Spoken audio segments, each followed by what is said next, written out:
Hello, friends. I welcome you all who are listening and following me on the Facebook. मैं 20 दिन के India trip से वापस आया हूँ ओमान कल रात में एंड इस बार मैंने नोएडा, ऋषिकेश, कोलकाता का विजिट किया and what changes I see in India वो डिस्कशन तो मैं करता रहता हूँ फेसबुक पे डालता रहता हूँ पोस्ट विच आर जनरली अनसेवरी और not good because I have seen a huge cultural decline.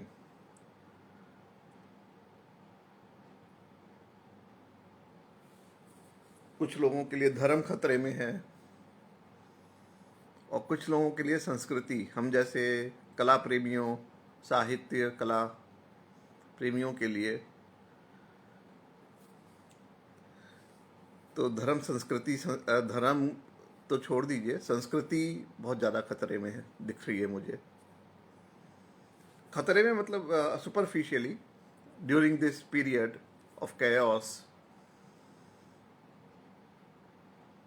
which should be over. I am continuously praying and जो मेरे संग जुड़े हुए हैं फेसबुक पे, बाकी लोगों को तो मैंने छटनी कर दिया है, कुछ लोग बचे होंगे तो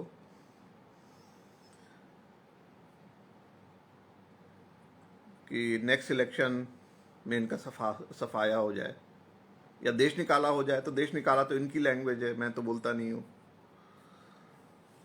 पर ये जो नासूर लोग हैं जो कि संस्कृति को चोट पहुंचा रहे हैं, भारतीय संस्कृति को, और राजा रजवाड़ों की सामंती प्रथा,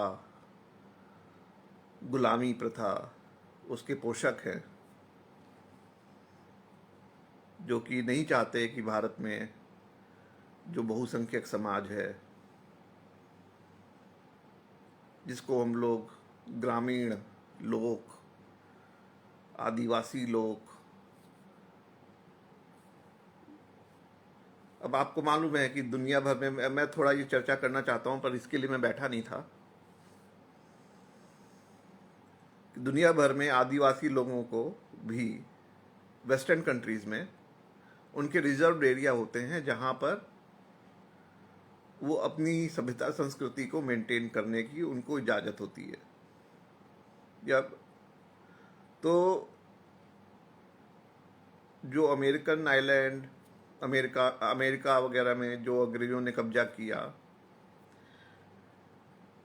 तो वहाँ पे जरूर दूसरों की ज़मीन हथियाई, वो तो एक अलग चीज़ है, लेकिन साथ ही उनको सेल्फ एक्सप्रेशन, वहाँ के ज़मीन जंगल ख़त्म नहीं किए। वहाँ अगर आप अभी भी जाओ तो नेशनल पार्क्स में आपको वही ब्यूटी, नेचुरल प्रिस्टीन, उसका जो अपना नेचुरल जो इन्वायरमेंट है वो अभी भी मेंटेन मिलेगा आपको। आप येलोस्टोन पार्क जाओ, गाइजर्स देखो आप, और कहीं भी जाओ, मतलब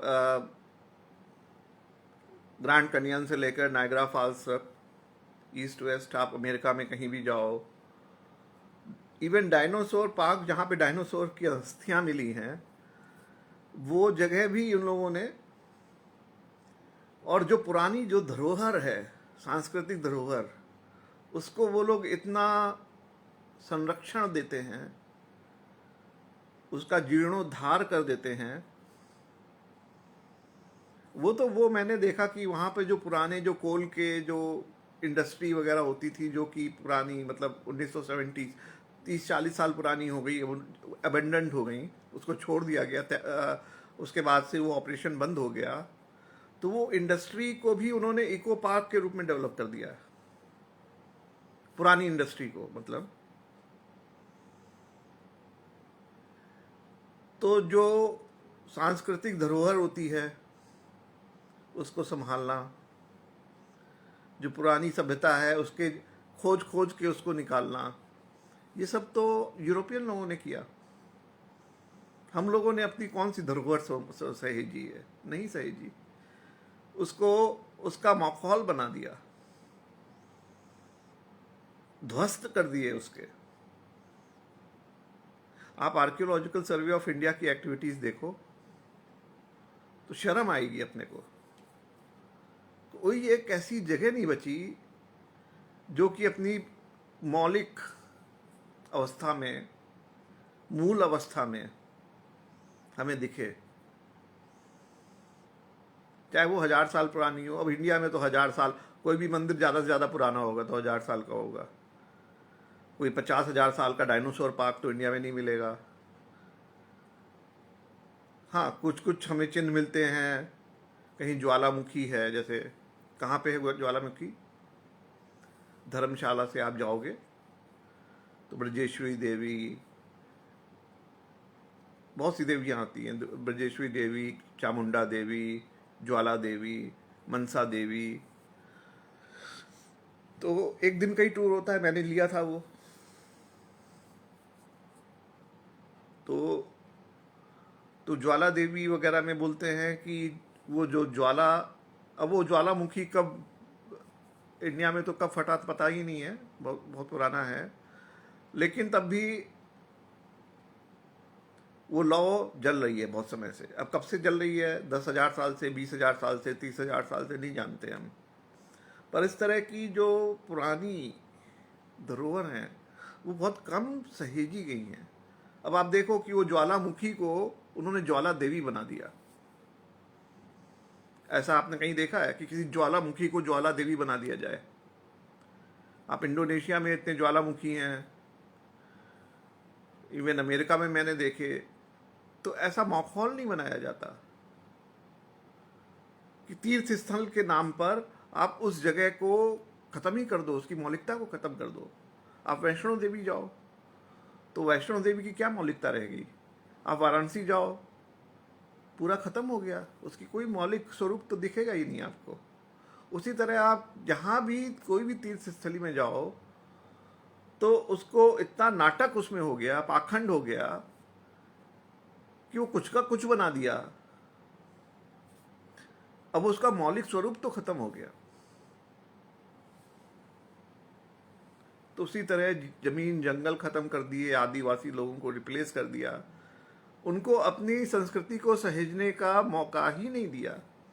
मणिपुर में आप देखिए, जो लोग इतने सालों से, कम से कम हजारों सालों से अपनी संस्कृति को सहेजे हुए थे, वहाँ पे क्रिश्चियन मिशनरी पहुँचे, उन्होंने उन लोगों के लिए स्कूल खोले, हॉस्पिटल खोले, उनको दवाइयाँ दी। दूर दराज के इलाके में जहाँ पे कोई जाना भारतीय कोई भी माई का लाल नहीं हुआ या समाज सेवी नहीं हुआ जो कि उन रिमोट एरिया में जाकर उन आदिवासी लोगों की कुछ हेल्प कर सके।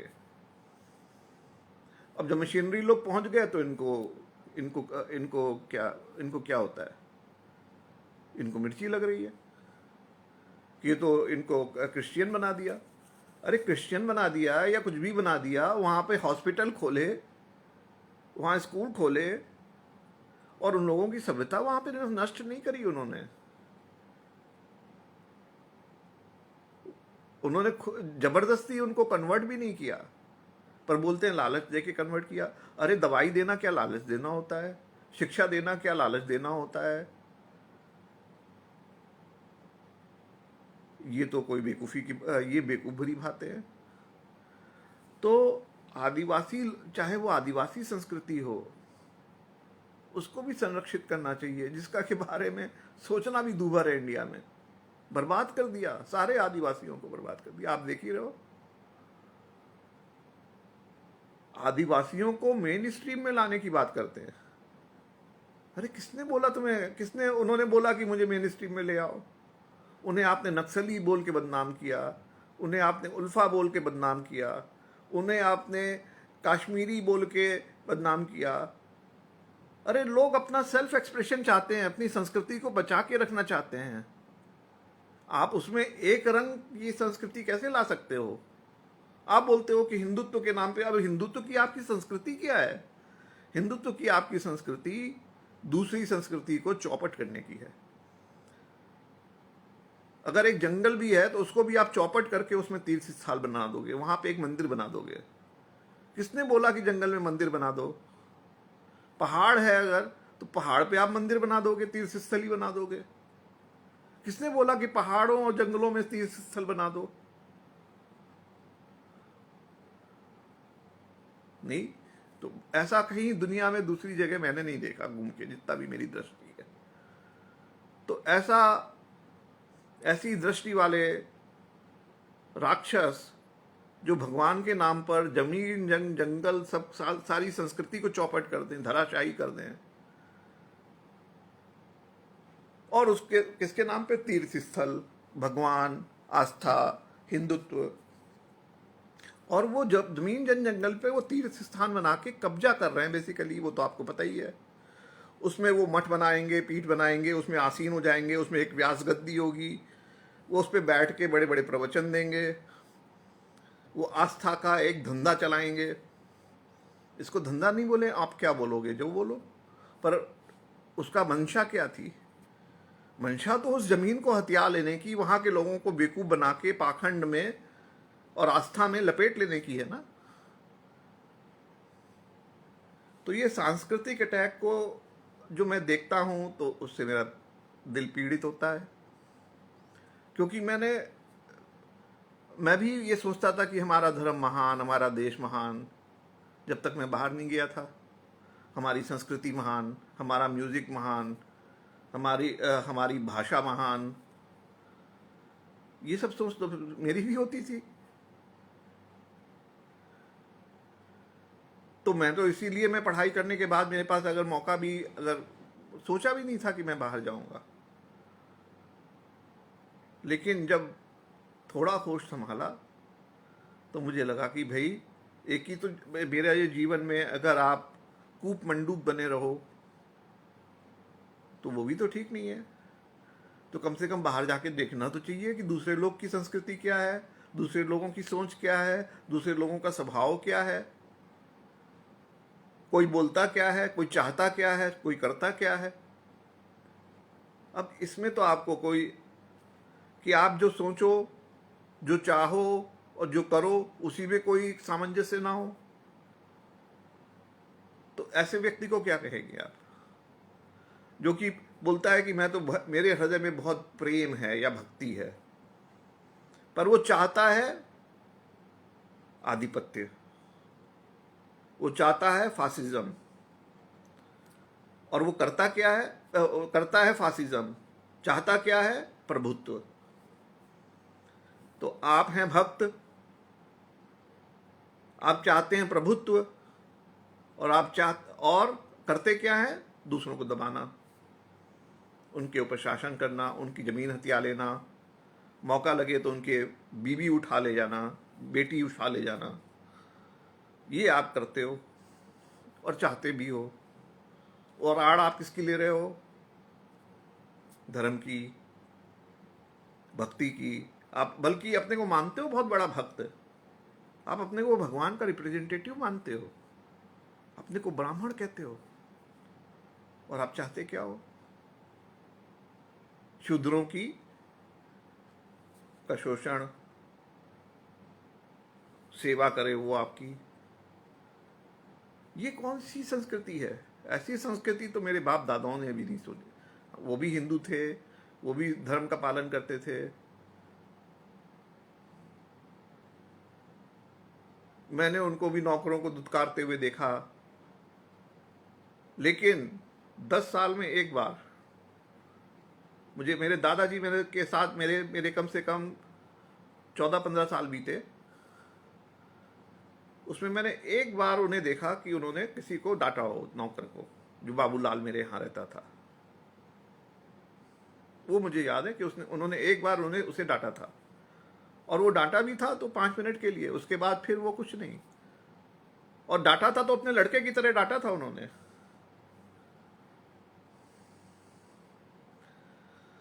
तो मैंने ऐसा बिहेवियर अपने बाप दादाओं का नहीं देखा, और मैंने बाप दादाओं की सोच में और करनी में थोड़ी एकता भी देखी, कि वो सोचते थे कि हम जो सोचते थे वैसे ही वो करते भी थे, आचरण भी। और जो चाह थी वो प्रकट होती थी।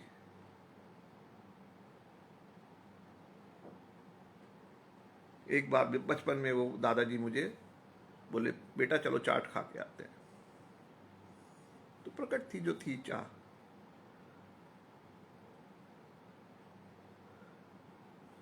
तो उसमें कोई ढकोसलेबाजी या दकियानूसी या दोगलापन नहीं था।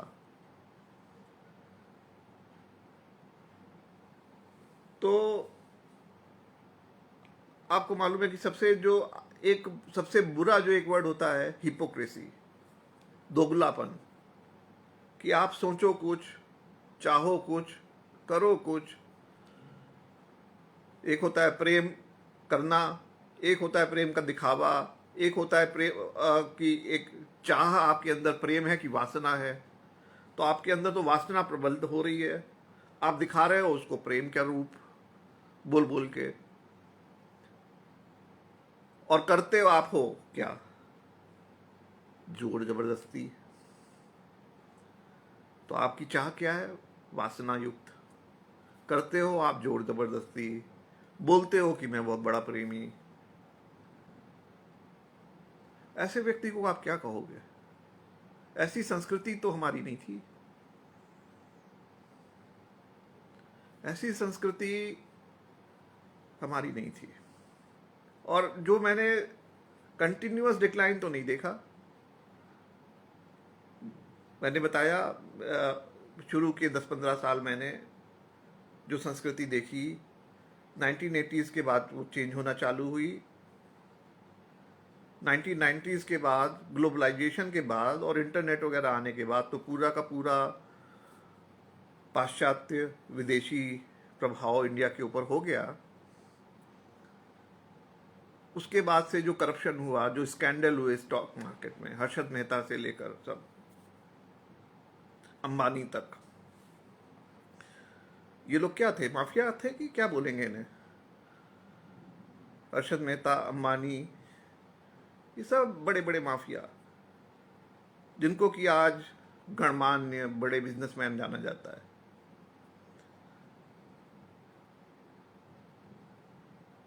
तो आप अगर सांस्कृतिक दृष्टि से देखिए, सभ्यता की दृष्टि से देखिए, तो ये लोग माफिया से अच्छे तो कुछ नहीं बोले जा सकते।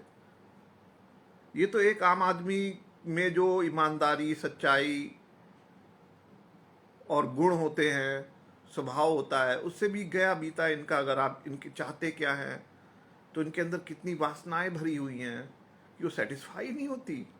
इतने धन दौलत से भी उनकी वासनाएं नहीं सेटिस्फाई हो रही हैं। एक आदमी की कितनी वासना हो सकती है भाई? आपके अंदर क्या वासना है, आप जरा सोचो। आप क्या खाना चाहते हो, क्या पाना चाहते हो, कहाँ किस महल में रहना चाहते हो? और कभी भगवान की तरफ शुक्रिया अदा कर देना कि अगर आपकी कोई वासनाएं भगवान ने सेटिस्फाई भी करी होंगी, अगर भगवान ने करी होती है तो। पर अगर आप इन लोगों की वासनाएं देखिए, तो वो कुंभकर्ण था ना, कुंभकर्ण बोला कि मैं तो 6 महीने खाता रहूं बस। तो तुम 6 महीने अगर खाते ही रहोगे तो दुनिया तो चौपट हो जाएगी। अभी सोचिए, एक कुंभकर्ण अगर 6 महीने खाए तो दुनिया चौपट हो जाती है, और अभी कितने कुंभकर्ण हैं उसकी गिनती करना मुश्किल हो गया। अब दुनिया का क्या हुआ और बाकी लोगों का क्या हुआ? जब एक आदमी कुंभकर्ण की तरह खाता जा रहा है, बिलियनियर, तो बाकी लोगों का क्या होगा?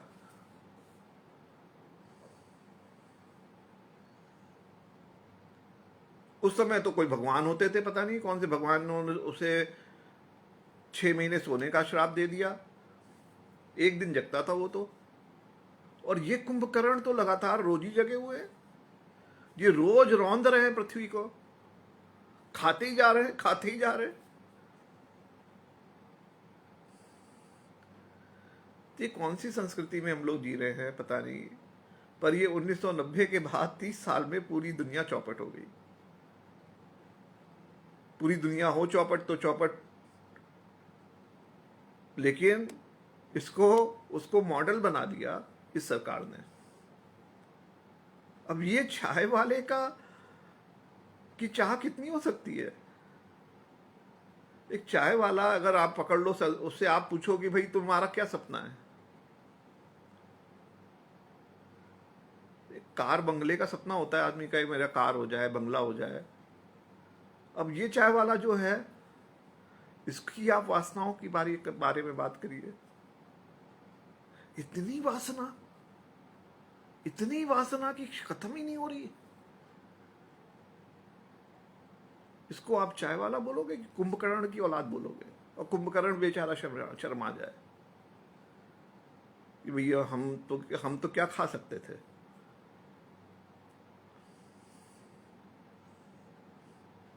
तो ये मेरा 20 दिन का ट्रिप रहा। जितनी बार जाता हूँ उतनी बार बड़ा दिल क्षुब्ध होता है देखकर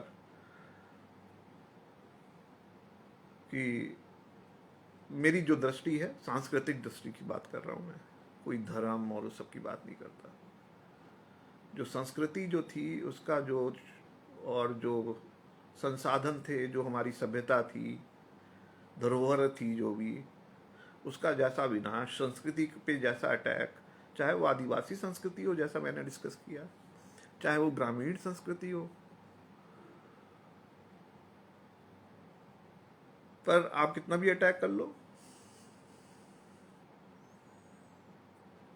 इतना सब वो होते हुए भी मैं अपने साथ अपना इंस्ट्रूमेंट लेके आ गया। और ये मेरा बहुत अच्छा गिफ्ट मुझे मेरे गुरु ने दिया, जो मैं आपको दिखाना चाह रहा था। अब ये मेरा साधना का दूसरा बहुत अच्छा इंस्ट्रूमेंट, पुष्प वीणा, जो मैं थोड़ा आपको इसकी साउंड सुनाऊंगा।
थोड़ा सा मैं इसको अपने को एडजस्ट करना है, मेरा फिंगरिंग और सब चीज़ें। तो जस्ट मैं आपको फील कराना चाहता हूँ कि इसकी गूंज, आवाज़,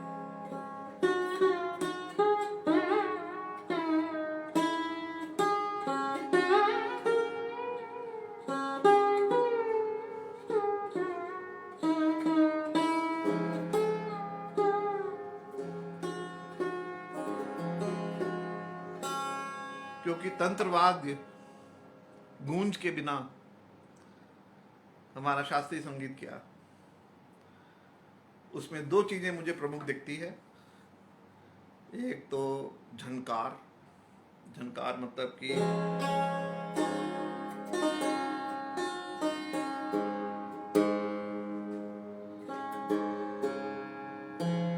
इसके लिए बहुत अच्छी ट्यूनिंग करनी पड़ती है, और इसमें जितनी दमदार आवाज़ है उसकी ट्यूनिंग में उतना एफर्ट चाहिए, उतना कंसंट्रेशन चाहिए परफेक्ट ट्यूनिंग के लिए। पर एक बार ट्यून हो जाए तो इसकी जो गूंज है वो बिल्कुल अंतरात्मा को झंकारित कर देती है। ऐसी ये पुष्प वीणा की जैसे ही मैंने साउंड सुनी, मैंने गुरु जी से कहा, बड़ा रिक्वेस्ट किया मैंने, तो उन्होंने स्पेशली मेरे लिए बनवा के और एक तोहफे के लिए तरह मुझे दिया है। ये उनका आशीर्वाद मुझे मिला। Thank you.